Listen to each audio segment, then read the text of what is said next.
민족의 술이란 보통 그 나라의 주식으로 만들어집니다. 유럽에서는 보리와 포도를 이용해 맥주와 와인을, 우리나라는 쌀을 이용해서 술을 빚었습니다. 낙원이 알려주는 궁금한 지식 낙지.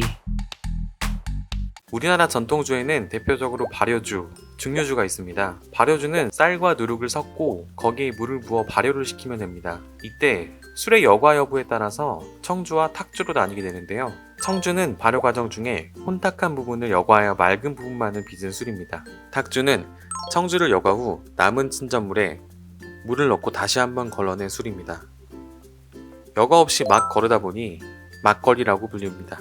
여과 과정을 한 번 더 거쳐야 하는 청주는 귀했고 주로 양반들이 마셨습니다. 여과 후 남은 탁주는 서민들이 즐겨 마셨다고 합니다. 주세법상 청주, 탁주로 구분되지만 청주와 탁주 사이에 있는 술이 하나 있습니다. 쌀이 동동 떠오를 때 뜬 술을 동동주라 하며 물을 첨가하지 않아 도수가 높고 탁주라 하기엔 맑고 청주라 하기엔 탁하다 합니다. 여기서 한 번 더 나아가 발효시킨 청주를 증류하여 만든 술을 증류주, 전통소주라고 불립니다. 주정을 통해 희석시킨 소주와는 엄격히 구분해야 합니다.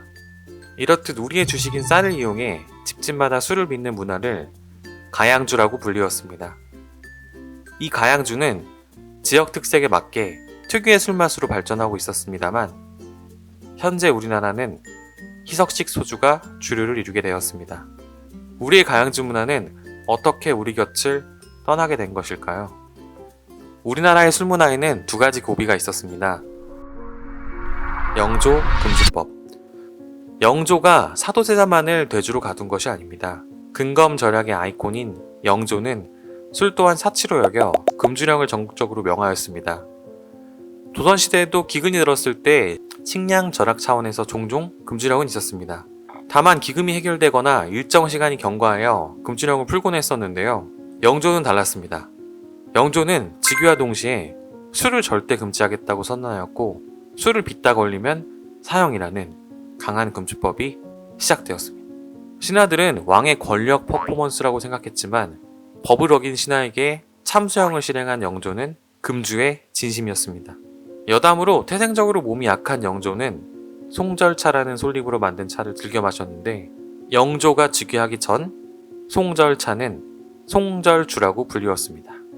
영조가 이름을 바꾼 셈이죠. 금주법은 영조의 통치 기간 동안 이어졌습니다. 영조는 52년간을 통치하였다고 합니다. 일제강점기, 주세법과 주세령. 일본은 1909년 주세법을 공포, 주조면허세, 주세부가, 주조장의 기업화 등을 통해 우리나라의 술에 대한 규모와 세원을 파악하고 1916년 주세령을 공포, 가양주를 전면 금지하였고 주류에 대한 다양성을 금지시켰습니다. 자가용 술은 타인에게 양도하거나 판매할 수 없다. 자가용 술의 제조자가 사망했을 경우 그 상속인은 절대로 주류를 제조할 수 없다. 이로 인해서 우리나라의 많고 많은 가양주 주조장들은 37만 5,757개에서 1개로 줄어들고 그마저도 사라지게 되었습니다. 이로 인해 가양주의 자리를 주정을 희석해 공장에서 대량으로 만든 희석식 소주가 주류를 이루게 되었고 일본의 수탈로 슬픔에 겨워 마시는 술마저도 일본에게 돈을 주는 상황이었다고 합니다. 이러한 어려움에도 전통주는 밀주로서 저항하였고 우리나라 정부는 1988년에 들어서 전통주 중 8개를 무형문화재로 등록하고 판매를 허용했습니다. 두견주, 국화주, 안동소주, 소곡주, 과하주, 이강주, 교동법주, 문배술. 다양한 고비를 이겨낸 우리나라의 전통주의 맛이 궁금합니다. 일제의 수탈이 없었다면 우리의 가양주 문화는 어땠을까요? 술에 관한 주전부리 시간입니다.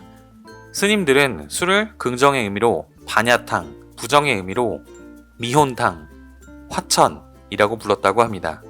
옛 문헌이나 고전을 보면 술을 독재로 들이켜 마셨다라는 이야기를 본 적이 있으신가요?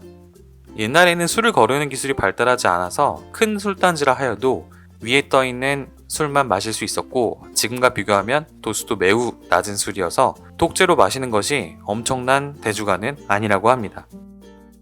우리가 일상 속에서 쓰고 있는 단어들이 술문화에서 유래되었다는 사실 알고 계신가요? 술과 국자가 합쳐진 이 한자는 술 부을 작입니다. 서로가 술을 권하고 마신다는 뜻의 수작.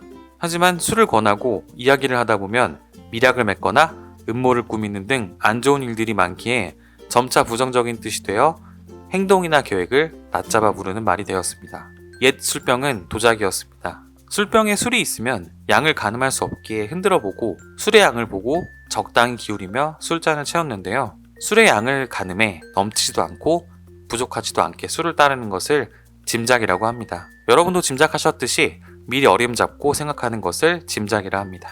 같이 술을 마실 때 가장 중요한 것은 술자리를 함께하는 사람입니다. 상대방의 주량에 맞춰 술을 권하는 것을 참작이라고 합니다. 재판관이 범죄의 사정을 헤아려 형벌을 낮추는 정상 참작의 유래이기도 합니다.